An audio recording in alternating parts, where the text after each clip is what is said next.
No gas cooking. Gas ಇಲ್ಲದೆ ಅಡುಗೆ ಮಾಡೋಕೆ ಸಾಧ್ಯನಾ? ಏನಿದು ಅಂತ ಯೋಚನೆ ಮಾಡ್ತಾ ಇದ್ದೀರಾ? ಖಂಡಿತವಾಗ್ಲೂ ಮಾಡಬಹುದು. ಹಾಗಿದ್ರೆ ಗ್ಯಾಸ್ ಇಲ್ಲದೆ ಏನೇನ್ ಮಾಡಬಹುದು ಅಂತ ನೀವು ಈ 7 ದಿವಸದಲ್ಲಿ ನೋಡ್ತೀರಾ. ವಿಡಿಯೋನ ಕೊನೆ ತನಕ ನೋಡಿ. ಹಾಗಿದ್ರೆ ಇವತ್ತು ಮಾಡೋಣ ಸೌತೆಕಾಯಿ ಪಚಡಿ. ನೀವೇನು ನನ್ನ ಚಾನಲ್ನ ಸಬ್ಸ್ಕ್ರೈಬ್ ಮಾಡಿಲ್ಲ ಅಂದ್ರೆ ಸಬ್ಸ್ಕ್ರೈಬ್ ಮಾಡಿ, ಹಾಗೆ ಬೆಲ್ ಬಟನ್ ಕ್ಲಿಕ್ ಮಾಡಿ. ಸೌತೆಕಾಯಿ ಪಚಡಿ ಮಾಡೋದಕ್ಕೆ ನಾವು ಸಣ್ಣದಾಗಿ ಒಂದು ಸೌತೆಕಾಯಿನ ಹೆಚ್ಕೊಂಡಿದ್ದೀನಿ. ಅದನ್ನ ಒಂದು ಬೌಲಿಗೆ ಹಾಕೊಳ್ತಾ ಇದ್ದೀನಿ. ಹಾಗೆ ಸಣ್ಣ ಬೌಲ್ನಲ್ಲಿ ಒಂದು ಬೌಲ್ನಷ್ಟು ಈರುಳ್ಳಿಯನ್ನ ಹಾಕೊಳ್ತಾ ಇದ್ದೀನಿ. ಈ ಪಚಡಿ ಮಾಡೋದಕ್ಕೆ ಒಂದು ಗ್ರೀನ್ ಮಸಾಲ ರೆಡಿ ಮಾಡ್ಕೊಳ್ಳೋಣ. ಅದಕ್ಕೆ 4 ರಿಂದ 5 ಹಸಿಮೆಣಸಿನಕಾಯಿ, ಹಾಗೆ ಒಂದು ಬೌಲ್ ಕೊತ್ತಂಬರಿ ಸೊಪ್ಪು, 4 ಪೀಸ್ ಶುಂಠಿನ ತಗೊಂಡಿದ್ದೀನಿ. ಹಾಗೇನೆ 1 ಗೆಡ್ಡೆ ಬೆಳ್ಳುಳ್ಳಿಯನ್ನ ತಗೊಂಡಿದ್ದೀನಿ. 1 ಚಮಚ ಸಾಸಿವೆ, 1 ಚಮಚ ಜೀರಿಗೆಯನ್ನ ಹಾಕೊಳ್ತಾ ಇದ್ದೀನಿ. ಹಾಗೇನೆ 1 ಚಮಚ ಕೊತ್ತಂಬರಿ ಪುಡಿಯನ್ನ ಹಾಕೊಂಡು ನುಣ್ಣಗೆ ಪೇಸ್ಟ್ ಮಾಡ್ಕೊಂಡ್ರೆ ನಮ್ಮ ಗ್ರೀನ್ ಮಸಾಲ ರೆಡಿ. ಇದಕ್ಕೆ ಮೈನ್ ಟೇಸ್ಟ್ ಕೊಡೋದು ಈ ಗ್ರೀನ್ ಮಸಾಲ. ನಾವು 2 ಚಮಚ ಈ ಗ್ರೀನ್ ಮಸಾಲಾನ ಹಾಕೊಳ್ತಾ ಇದ್ದೀವಿ. ಹಾಗೇನೆ 1 ಬೌಲ್ ಮೊಸರನ್ನ ಹಾಕೊಳ್ತಾ ಇದ್ದೀನಿ. ಇವಾಗ ರುಚಿಗೆ ತಕ್ಕಷ್ಟು ಉಪ್ಪನ್ನ ಹಾಕೊಂಡು ಚೆನ್ನಾಗಿ ಮಿಕ್ಸ್ ಮಾಡ್ಕೊಳ್ಳೋಣ. ಇದು ತುಂಬಾ ಟೇಸ್ಟಿ ಆಗಿರುತ್ತೆ. ನಮ್ಮ ಮಲೆನಾಡು ಭಾಗದಲ್ಲಿ ಈ ರೀತಿನೇ ನಾವು ಹಬ್ಬಕ್ಕೆಲ್ಲ ಮಾಡ್ಕೊಂಡು ತಿನ್ನೋದು. ನಿಮ್ಗೆ ಹಸಿ ವಾಸನೆ ಸ್ವಲ್ಪನೂ ಬರಲ್ಲ, ಅಷ್ಟು ಟೇಸ್ಟಿ ಆಗಿರುತ್ತೆ. ಒಂದ್ಸಲ ಟ್ರೈ ಮಾಡಿ ನೋಡಿ. ಇದು ರೆಡಿ ಆಗಿದೆ. ಇದಕ್ಕೆ ಸ್ವಲ್ಪ ಕೊತ್ತಂಬರಿ ಸೊಪ್ಪು ಹಾಗೆ ಕ್ಯಾರೆಟ್ ತುರಿನ ಹಾಕೊಳ್ತಾ ಇದ್ದೀನಿ. ಹಾಕೊಂಡು ಚೆನ್ನಾಗಿ ಮಿಕ್ಸ್ ಮಾಡ್ಕೊಳ್ಳಿ. ನೀವು ಇದನ್ನ ಸ್ಯಾಲೆಡ್ ಆಗಿ ತಿನ್ಬಹುದು. ಹಾಗೆ ಸಾಂಬಾರಿಗೆ, ಯಾವ ಸಾಂಬಾರಿಗಾದ್ರೂ ಪರ್ಫೆಕ್ಟ್ ಸೈಡ್ ಡಿಶ್ ಅಂತಾನೆ ಹೇಳ್ಬಹುದು. ನಾಳೆ ಇನ್ನೊಂದು ವಿಡಿಯೋ ಜೊತೆಗೆ ಬರ್ತೀನಿ.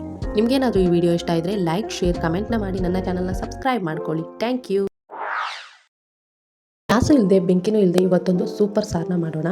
ಇವತ್ತು ಮಾಡ್ತಾ ಇದೀವಿ ಮೊಸರು ಸಾರು. ಇದನ್ನ ನೀವು ಸಾರು ರೂಪದಲ್ಲಿ ಮಾತ್ರ ಅಲ್ಲ, ಸಮ್ಮರ್ ರಿಫ್ರೆಶಿಂಗ್ ಡ್ರಿಂಕ್ ಆಗು ಸಹಿತ ಯೂಸ್ ಮಾಡ್ಬೋದು. ಹಾಗಿದ್ರೆ ಶುರು ಮಾಡೋಣ. ಮೋಪೀಸ್ ಕಿಚನ್ಗೆ ಸ್ವಾಗತ. ನೀವೇನು ನನ್ನ ಚಾನಲ್ನ ಸಬ್ಸ್ಕ್ರೈಬ್ ಮಾಡಿಲ್ಲ ಅಂದ್ರೆ ಮಾಡಿ, ಹಾಗೆ ಬೆಲ್ ಬಟನ್ ಕ್ಲಿಕ್ ಮಾಡಿ. ಇಲ್ಲಿ ಒಂದು ಮಿಕ್ಸಿ ಜಾರ್ನ ತಗೊಂಡು 1 ಕಪ್ ಮೊಸರನ್ನ ತಗೊಂಡಿದ್ದೀನಿ. ಅದಕ್ಕೆ ಸ್ವಲ್ಪ ನೀರು ಹಾಕಿ ಹಾಗೆ ಉಪ್ಪನ್ನ ಹಾಕ್ಬಿಟ್ಟು ಚೆನ್ನಾಗಿ ರುಬ್ಕೋಬೇಕು. ಅದು ಮಜ್ಜಿಗೆ ರೂಪದಲ್ಲಿ ಆಗಬೇಕು. ನೀವೇನಾದ್ರೂ ಮಜ್ಜಿಗೆ ಕಡಿಯೋ ಮಿಷನ್ ಇದ್ರೆ ಅದ್ರಲ್ಲಿ ಕಡ್ಕೊಂಡ್ರೆ ತುಂಬಾ ಚೆನ್ನಾಗಾಗುತ್ತೆ. ನಾ ಇಲ್ಲಿ ಇಲ್ಲ, ಅದಕ್ಕೋಸ್ಕರ ಮಿಕ್ಸಿಯಲ್ಲಿ ಕಡಿತಾ ಇದ್ದೀನಿ. ನೋಡಿ, ಇದನ್ನ ಒಂದು ಬೌಲ್ಗೆ ಹಾಕೊಳ್ತಾ ಇದ್ದೀನಿ. ನೋಡಿ, ಇದಕ್ಕೆ ಸ್ವಲ್ಪ ನೀರನ್ನ ಆ್ಯಡ್ ಮಾಡಿಬಿಟ್ಟು ಹಾಕ್ಕೊಳ್ಳಿ. ಇವಾಗ ಒಂದು ಗ್ರೀನ್ ಮಸಾಲಾನ ರೆಡಿ ಮಾಡ್ಕೊಳ್ಳೋಣ. ಅದಕ್ಕೆ ಒಂದು ಸಣ್ಣ ಮಿಕ್ಸಿ ಜಾರಿಗೆ 4 ರಿಂದ 5 ಹಸಿಮೆಣಸಿನಕಾಯಿ, ಹಾಗೆ ಒಂದು ಸ್ವಲ್ಪ ಕೊತ್ತಂಬರಿ ಸೊಪ್ಪು, ಶುಂಠಿ ಮತ್ತೆ ಬೆಳ್ಳುಳ್ಳಿಯನ್ನ ಹಾಕೊಳ್ತಾ ಇದ್ದೀನಿ. ಇದ್ರ ಜೊತೆಗೆ 1 ಚಮಚ ಜೀರಿಗೆ, 1 ಚಮಚ ಸಾಸಿವೆಯನ್ನ ಹಾಕೊಳ್ತಾ ಇದ್ದೀನಿ. ಹಾಗೆ ಕೊತ್ತಂಬರಿ ಪುಡಿಯನ್ನ ಹಾಕೊಂಡು ಚೆನ್ನಾಗಿ ರುಬ್ಕೊಳ್ಳಿ. ನೋಡಿ, ಈ ರೀತಿ ನುಣ್ಣಗೆ ಪೇಸ್ಟ್ ಆಗಬೇಕು. ಅವಾಗಲೇ ಸೂಪರ್ ಆಗಿ ಆಗೋದು.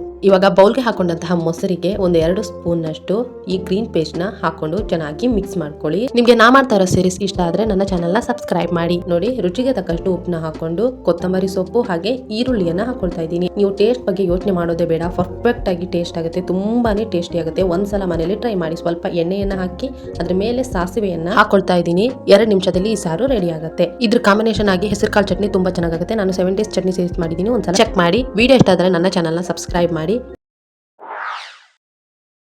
ಗ್ಯಾಸ್ ಇಲ್ಲದೆ, ಒಲೆ ಇಲ್ಲದೆ ಮಾಡಿ ಈ ರೀತಿಯ ಹೈ ಪ್ರೋಟೀನ್ ಹೆಸರುಬೇಳೆ ಕೋಸಂಬರಿ ಹೇಗೆ ಮದುವೆ ಮನೇಲಿ ಮಾಡ್ತಾರೋ ಅದೇ ಟೇಸ್ಟ್ನೇ ಕೊಡುವಂತಹ ಕೋಸಂಬರಿ ಕೇವಲ 1 ನಿಮಿಷದಲ್ಲಿ ರೆಡಿ ಆಗಿಬಿಡುತ್ತೆ. ನನ್ನ ಚಾನಲ್ನ ಸಬ್ಸ್ಕ್ರೈಬ್ ಮಾಡಿ, ಹಾಗೆ ಬೆಲ್ ಬಟನ್ ಕ್ಲಿಕ್ ಮಾಡಿ. ದೊಡ್ಡ ಬೌಲ್ನ ತಗೊಂಡು 1 ಮೀಡಿಯಂ ಸೈಜ್ ಈರುಳ್ಳಿನ ಹೆಚ್ಕೊಂಡಿದ್ದೀನಿ. ಹಾಗೇನೆ ನೆನೆಸಿದ ಹೆಸರುಬೇಳೆ ತಗೊಂಡಿದ್ದೀನಿ. ಒಂದು ಅರ್ಧ ಗಂಟೆ ನೆನೆಸಿಟ್ರೆ ಸಾಕಾಗುತ್ತೆ. ಇವಾಗ 1 ಬೌಲ್ ಕ್ಯಾರೆಟ್ ತುರಿ ಹಾಗೆ 1 ಬೌಲ್ ಕಾಯಿ ತುರಿನ ತಗೊಂಡಿದ್ದೀವಿ. ರುಚಿಗೆ ತಕ್ಕಷ್ಟು ಉಪ್ಪು.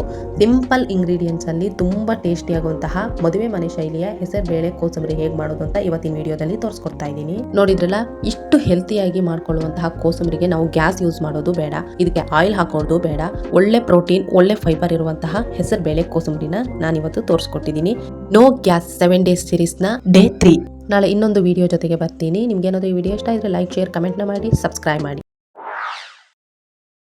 ತಕ್ಷಣಕ್ಕೆ ಏನಾದರೂ ಹೆಲ್ದಿ ತಿನ್ನಬೇಕು ಅಂತ ಅನಿಸಿದ್ರೆ ಈ ರೀತಿಯಾದಂತಹ ವೆಯ್ಟ್ ಲಾಸ್ ಲಡ್ಡುನ ನೀವು ಮಾಡ್ಕೊಳ್ಬಹುದು. ಇದು ಹೆಲ್ದಿನೂ ಹೌದು, ಹಾಗೆ ನಮ್ಮ ವೆಯ್ಟ್ನ ಲಾಸ್ ಮಾಡೋದಕ್ಕೆ ತುಂಬಾನೇ ಹೆಲ್ಪ್ ಮಾಡುತ್ತೆ. ಇಲ್ಲಿ ಫೈರ್ ಇಲ್ಲದೆ ನಾವು ಇದನ್ನ ಮಾಡ್ತಾ ಇದೀವಿ. ಹೇಗೆ ಮಾಡೋದು ನೋಡೋಣ. ನೀವೇನು ನನ್ನ ಚಾನಲ್ನ ಸಬ್ಸ್ಕ್ರೈಬ್ ಮಾಡಿಲ್ಲ ಅಂದ್ರೆ ಸಬ್ಸ್ಕ್ರೈಬ್ ಮಾಡಿ, ಹಾಗೆ ಬೆಲ್ ಬಟನ್ ಕ್ಲಿಕ್ ಮಾಡಿ. ಫ್ರೆಂಡ್, ಒಂದು ಮಿಕ್ಸಿ ಜಾರ್ನ ತಗೊಂಡು ಈ ರೀತಿ ಸಣ್ಣ ಬೌಲ್ನಲ್ಲಿ ಕುಂಬಳಕಾಯಿ ಬೀಜ ಹಾಗೆ ಗೋಡಂಬಿ ಮತ್ತೆ ದ್ರಾಕ್ಷಿನ ಹಾಕೊಳ್ತಾ ಇದ್ದೀನಿ. ಹಾಗೇನೆ 2 ಏಲಕ್ಕಿನ ಹಾಕೊಳ್ತಾ ಇದ್ದೀನಿ. ಹಾಕೊಂಡು ಇದನ್ನ ತರಿತರಿಯಾಗಿ ರುಬ್ಕೋಬೇಕು. ನೋಡಿ, ಈ ರೀತಿಯಲ್ಲಿ ತರಿತರಿಯಾಗಿ ರುಬ್ಕೋಬೇಕು. ನಾವು ಇಲ್ಲಿ ದ್ರಾಕ್ಷಿ ಹಾಕಿರೋದ್ರಿಂದ ನಮಗೆ ಬೆಲ್ಲದ ಅವಶ್ಯಕತೆ ಇರಲ್ಲ, ಬೇಕಿದ್ರೆ ಹಾಕೊಳ್ಬಹುದು. ನೋಡಿ, ಕಾಯಿ ತುರಿನ ಹಾಕೊಳ್ತಾ ಇದ್ದೀನಿ. 1.5 ಚಮಚದಷ್ಟು ಬೆಲ್ಲದ ಪುಡಿಯನ್ನ ಹಾಕೊಳ್ತಾ ಇದ್ದೀನಿ. ನೀವು ಇದ್ರ ಬದಲೇ ಖರ್ಜೂರನ ಹಾಕೊಂಡು ಮಿಕ್ಸಿಲಿ ತಿರ್ಸ್ಕೊಂಡು ಹಾಕೊಳ್ಬಹುದು. ಅದು ತುಂಬಾ ಚೆನ್ನಾಗಾಗುತ್ತೆ. ನೋಡಿ, 1-2 ನಿಮಿಷ ಈ ರೀತಿನೇ ಕಲಿಸ್ತಾ ಇದ್ರೆ ಅದು ಎಣ್ಣೆ ಬಿಟ್ಕೊಂಡು ಚೆನ್ನಾಗಿ ಮುದ್ದೆ ತರ ಆಗುತ್ತೆ. ನಾವು ಅವಾಗ ಉಂಡೆ ಕಟ್ಟೋಕೆ ತುಂಬಾ ಚೆನ್ನಾಗಾಗುತ್ತೆ. ಹಾಗೆ ಬೆಲ್ಲನು ಕರಗತ್ತೆ. ಇಲ್ಲಿ ಬೆಲ್ಲ ಆಪ್ಷನಲ್, ಬೇಕಿದ್ರೆ ಹಾಕೊಳ್ಳಿ, ಬೇಡ ಅಂದ್ರೂ ಇದು ತುಂಬಾನೇ ಚೆನ್ನಾಗಾಗುತ್ತೆ. ಖರ್ಜೂರನ ನೀವು ಹಾಕೊಳ್ಬಹುದು. 1 ಚಮಚ ಇಲ್ಲಿ ತುಪ್ಪವನ್ನ ಹಾಕೊಳ್ತಾ ಇದ್ದೀನಿ. ತುಪ್ಪ ನಮಗೆ ಒಳ್ಳೆ ಫ್ಯಾಟ್ ನ ಕೊಡುತ್ತೆ, ಆದ್ರಿಂದ ತುಪ್ಪನೇ ಹಾಕೊಳ್ತಾ ಇದ್ದೀನಿ. ನೋಡಿ, ಹೈ ಪ್ರೋಟೀನ್ ಆಗಿ ನಾವು ಈ ರೀತಿಯಲ್ಲಿ ವೆಯ್ಟ್ ಲಾಸ್ ಉಂಡೆನ ಮಾಡ್ಕೊಳ್ಬಹುದು. ಅದು ಗ್ಯಾಸ್ ಇಲ್ಲದೆ, ಫೈರ್ ಇಲ್ಲದೆ ತುಂಬಾನೇ ಟೇಸ್ಟಿ ಆಗುತ್ತೆ. ಈ ರೀತಿ ಉಂಡೆಗಳನ್ನ ಮಾಡ್ಕೊಂಡು ನಿಮಗೆ ಯಾವ ಸೈಜ್ ಅಲ್ಲಿ ಬೇಕು ಆ ಸೈಜ್ ಉಂಡೆನ ಮಾಡ್ಕೊಂಡು ಬಿಳಿ ಎಳ್ಳನ್ನ ತಗೊಂಡಿದ್ದೀನಿ. ಅದಕ್ಕೆ ಈ ರೀತಿ ಅದ್ಬಿಟ್ರೆ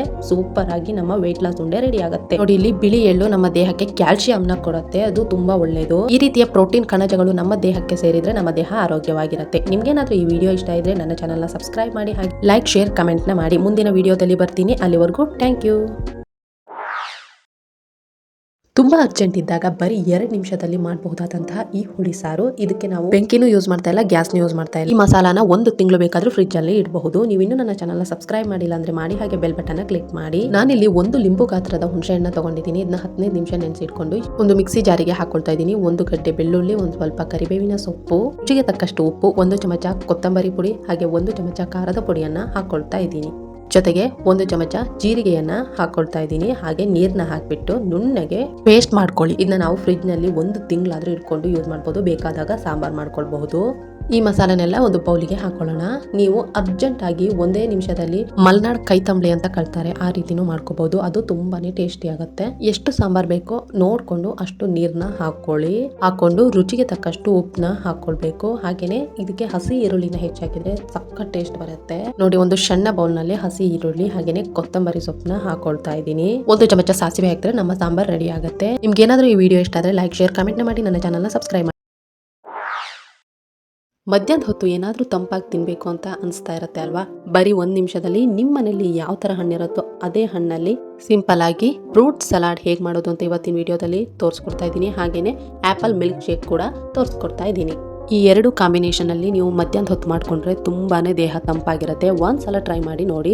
ನೀವಿನ್ನೂ ನನ್ನ ಚಾನಲ್ನ ಸಬ್ಸ್ಕ್ರೈಬ್ ಮಾಡಿಲ್ಲ ಅಂದ್ರೆ ಪ್ಲೀಸ್ ನನ್ನ ಚಾನಲ್ನ ಸಬ್ಸ್ಕ್ರೈಬ್ ಮಾಡಿ, ಹಾಗೆ ಬೆಲ್ ಬಟನ್ನ ಕ್ಲಿಕ್ ಮಾಡಿ. ಫಸ್ಟ್ ನಾವು ಆಪಲ್ ಮಿಲ್ಕ್ ಶೇಕ್ ಹೇಗೆ ಮಾಡೋದು ಅಂತ ತೋರಿಸ್ಕೊಡ್ತೀನಿ. ಇಲ್ಲಿ ನೋಡಿ, ಈ ರೀತಿ ಒಂದು ಆಪಲ್ನ ತಗೊಂಡು ಆಪಲ್ ನಲ್ಲಿರುವಂತಹ ಹೊರಗಿನ ಸಿಪ್ಪೆನೆಲ್ಲ ತೆಗಿಬೇಕು. ತೆಗ್ಬಿಟ್ಟು ಸಣ್ಣದಾಗಿ ಈ ರೀತಿ ಕಟ್ ಮಾಡ್ಕೊಂಡು ಒಳಗಿರೋ ಬೀಜನೆಲ್ಲ ತೆಕ್ಕೋಬೇಕು. ಈ ರೀತಿ ಬೀಜನೆಲ್ಲ ತೆಕ್ಕೊಂಡು ಕ್ಲೀನ್ ಮಾಡ್ಕೊಂಡು ಸಣ್ಣದಾಗಿ ಹೆಚ್ಕೋಬೇಕು. ನಾವು 1 ಹಣ್ಣಿದ್ರೆ ಸಾಕು 1 ಕಪ್ ಆಗುವಷ್ಟು ಮಿಲ್ಕ್ ಶೇಕ್ ನ ಮಾಡ್ಕೋಬಹುದು. ಇವಾಗ ಹೆಚ್ಕೊಂಡಂತಹ ಎಲ್ಲಾ ಸೇಬು ಹಣ್ಣುಗಳನ್ನ ಒಂದು ಮಿಕ್ಸಿ ಬೌಲಿಗೆ ಹಾಕೊಂಡು, ನಾನಿಲ್ಲಿ ಬೆಲ್ಲನ ಯೂಸ್ ಮಾಡ್ತಾ ಇದ್ದೀನಿ. ಬೆಲ್ಲ ದೇಹಕ್ಕೆ ತಂದ್ಕೊಡುತ್ತೆ. ಏಲಕ್ಕಿ ಹಾಗೆ ಹಾಲ್ನ ಹಾಕೊಂಡು ಮಿಕ್ಸಿ ಮಾಡ್ಕೋಬೇಕು. ನೀವು ಒಂದೇ ಸಲ ಹಾಲ್ನ ಹಾಕೊಂಡು ಮಿಕ್ಸಿ ಮಾಡ್ಕೋಬೇಡಿ. ಸ್ವಲ್ಪ ಹಾಕೊಳ್ತಾ ಮಿಕ್ಸಿ ಮಾಡಿ, ಇಲ್ಲಾಂದ್ರೆ ಪೀಸ್ ಹಾಗೆ ಉಳ್ಕೊಂಡ್ಬಿಡತ್ತೆ. ಇವಾಗ 1 ಕಪ್ಗೆ ಸರ್ವ್ ಮಾಡ್ಕೊಂಡು 1-2 ದಾಳಿಂಬೆ ಬೀಜ ಹಾಕೊಂಡ್ರೆ ನಮ್ಮ ಮಿಲ್ಕ್ ಶೇಕ್ ರೆಡಿ. ಇವಾಗ ಫ್ರೂಟ್ ಸಲಾಡ್ ಹೇಗೆ ಮಾಡೋದು ಅಂತ ನೋಡೋಣ. ನಾನಿಲ್ಲಿ ಪಪಾಯ ಹಣ್ಣ ಯೂಸ್ ಮಾಡ್ತಾ ಇದ್ದೀನಿ. ಪಪಾಯ ಹಣ್ಣ ಕೊಯ್ದ್ಬಿಟ್ಟು ಒಳಗಿರುವಂತಹ ಬೀಜನೆಲ್ಲ ತೆಗಿಬೇಕು. ಉದ್ದಕ್ಕೆ ಕಟ್ ಮಾಡ್ಕೊಂಡು ಕೆಳಗಿರೋ ಸಿಪ್ಪೆನು ಸಹಿತ ತೆಗಿಬೇಕು. ನೋಡಿ, ಈ ರೀತಿ ಸಣ್ಣದಾಗಿ ಹೆಚ್ಕೋಬೇಕು. ಇವಾಗ ಒಂದು ದಾಳಿಂಬೆ ಹಣ್ಣ ಚೆನ್ನಾಗಿ ಹೆಚ್ಕೊಂಡು ಬಿಡಿಸ್ಕೊಳ್ಳಿ. ನೋಡಿ, ಈ ರೀತಿ ಒಂದು ಬೌಲ್ ನಲ್ಲಿ ಹಾಕೊಂಡಿದ್ದೀನಿ. ಕಲ್ಲಂಗಡಿ ಹಣ್ಣ ತಗೊಂಡಿದ್ದೀನಿ. ನೀವು ಯಾವ ರೀತಿ ಹಣ್ಣು ಬೇಕಾದ್ರೂ ತಗೊಳ್ಬಹುದು. ಇವಾಗ ಒಂದು ಮಿಕ್ಸಿಂಗ್ ಬೌಲ್ ನ ತಗೊಂಡು ಅದಕ್ಕೆ ಪಪಾಯ, ಕಲ್ಲಂಗಡಿ ಹಣ್ಣು, ಹಾಗೆ ದಾಳಿಂಬೆ ಮತ್ತೆ ಕುಂಬಳಕಾಯಿ ಬೀಜವನ್ನ ಯೂಸ್ ಮಾಡ್ತಾ ಇದ್ದೀನಿ. ಜೊತೆಗೆ 1 ಚಿಟಿಕೆ ಉಪ್ಪನ್ನ ಹಾಕೊಂಡಿದ್ದೀನಿ. ಹಾಗೆ 1 ಚಿಟಿಕೆ ಪೆಪ್ಪರ್ ಪೌಡರ್ ನ ಹಾಕೊಳ್ತಾ ಇದ್ದೀನಿ. ನೋಡಿದ್ರಲ್ಲ, ಮನೇಲೆ ಯಾವ ಹಣ್ಣಿದೆ ಆ ಹಣ್ಣೆ ಯೂಸ್ ಮಾಡ್ಕೊಂಡು ನೀವು ಫ್ರೂಟ್ ಸಲಾಡ್ ಮಾಡ್ಕೊಳ್ಬಹುದು. ನಿಮ್ಗೆ ಏನಾದ್ರೂ ಈ ವಿಡಿಯೋ ಇಷ್ಟ ಇದ್ರೆ ಲೈಕ್, ಶೇರ್, ಕಮೆಂಟ್ ನ ಮಾಡಿ. ಹಾಗೆ ನನ್ನ ಚಾನಲ್ ನ ಸಬ್ಸ್ಕ್ರೈಬ್ ಮಾಡಿ. ನಾ ಮಾಡ್ತಾ ಇರೋ ಸೀರೀಸ್ ನಿಮ್ಗೆ ಇಷ್ಟ ಆಗಿದೆಯೋ ಇಲ್ವೋ ಅಂತ ಕಮೆಂಟ್ ಬಾಕ್ಸ್ ನಲ್ಲಿ ತಿಳಿಸಿ. ಹಾಗೆ ನಾವು ಮಾಡಿರೋದ್ರಲ್ಲಿ ಯಾವ ಅಡಿಗೆ ತುಂಬಾ ಇಷ್ಟ ಆಯ್ತು ಅಂತಾನು ತಿಳಿಸಿ. Thank you. ನೀವೇನಾದ್ರೂ ವೆಯ್ಟ್ ಲಾಸ್ ಮಾಡ್ತಾ ಇದ್ದೀರಾ, ಅಥವಾ ಸಂಜೆ ಕಡೆ ಸ್ನ್ಯಾಕ್ಸ್ ಆಗಿ ಹೆಲ್ದಿಯಾಗಿ ತಿನ್ಬೇಕು ಅಂತ ಅನ್ಕೊಳ್ತಾ ಇದ್ದೀರಾ, ಅಥವಾ ಕ್ರೇವಿಂಗ್ಸ್ ಆಗ್ತಾ ಇದೆಯಾ? ಹಾಗಿದ್ರೆ ಈ ರೆಸಿಪಿನ ಒಂದ್ಸಲ ಟ್ರೈ ಮಾಡ್ಬೋದು.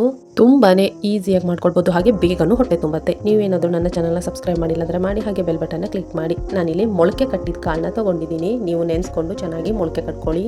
ಹಾಗೆ ಈರುಳ್ಳಿಯನ್ನ ತಗೊಂಡಿದ್ದೀನಿ, ಸಣ್ಣದಾಗಿ ಹೆಚ್ಕೊಂಡಂತಹ ಈರುಳ್ಳಿ. ಇಲ್ಲಿ ಮೊಸರನ್ನ ಯೂಸ್ ಮಾಡ್ತಾ ಇದ್ದೀನಿ. ನಿಮ್ಗೆ ಮೊಸರು ಇಷ್ಟ ಇಲ್ಲ ಅಂದ್ರೆ ಅಥವಾ ಅಲರ್ಜಿ ಏನಾದ್ರು ಇದ್ರೆ ನೀವು ಮೊಸರನ್ನ ಸ್ಕಿಪ್ ಮಾಡ್ಕೊಳ್ಬಹುದು. ಇದ್ರ ಬದಲು ನೀವು ಯೋಗರ್ಟ್ನ ಯೂಸ್ ಮಾಡಬಹುದು. ಅದು ತುಂಬಾ ಚೆನ್ನಾಗುತ್ತೆ. ಸ್ವಲ್ಪ ಉಪ್ಪು, ಹಾಗೆ ಒಂದು ಅರ್ಧ ಚಮಚ ಕೊತ್ತಂಬರಿ ಪುಡಿ, 1/4 ಚಮಚ ಅರಿಶಿನ ಪುಡಿ ಹಾಕೊಳ್ಳಿ. ನಾ ಇಲ್ಲಿ ಖಾರದ ಪುಡಿ ಯೂಸ್ ಮಾಡ್ತಾ ಇದ್ದೀನಿ. ನಿಮಗೆ ಬೇಡ ಅಂದ್ರೆ ಪೆಪ್ಪರ್ ಪುಡಿ ಯೂಸ್ ಮಾಡಬಹುದು. ಹಾಗೆ ಗರಂ ಮಸಾಲ ಚೆನ್ನಾಗಿ ಮಿಕ್ಸ್ ಮಾಡ್ಕೊಳ್ಳಿ. ಸಂಜೆ ಕಡೆ ನಿಮ್ಗೆ ಊಟ ಮಾಡಕ್ ಇಷ್ಟ ಇಲ್ಲ ಅಂದ್ರೆ ನೀವು ಈ ರೀತಿಯಾದಂತಹ ಸಲಾಡ್ ನ ತಿಂದ್ರೆ ಹೆಲ್ದಿ ಆಗು ಇರ್ತೀರಾ. ಬೇಗನೆ ವೆಯ್ಟ್ ಲಾಸ್ ಕೂಡ ಮಾಡಬಹುದು. 7 ದಿನ ಗ್ಯಾಸ್ ಇಲ್ಲದೆ ಅಡಿಗೆ ಮಾಡೋ ಸೀರೀಸ್ ನ ನಾವು ಇವತ್ತು ಕಂಪ್ಲೀಟ್ ಆಗಿ ಮುಗಿಸಿದೀವಿ. 7 ಅಡಿಗೆಗಳನ್ನ ನೀವು ನೋಡಿರಬಹುದು. ನಿಮ್ಗೆ ಅವುಗಳಲ್ಲಿ ಯಾವ್ದು ಇಷ್ಟ ಆಯ್ತು ಅಂತ ಕಮೆಂಟ್ ಬಾಕ್ಸ್ ನಲ್ಲಿ ತಿಳಿಸಿ. ವಿಡಿಯೋ ಇಷ್ಟ ಆದ್ರೆ ಲೈಕ್, ಶೇರ್, ಕಮೆಂಟ್ ನ ಮಾಡಿ. ನನ್ನ ಚಾನಲ್ ನ ಸಬ್ಸ್ಕ್ರೈಬ್ ಮಾಡಿ. Thank you.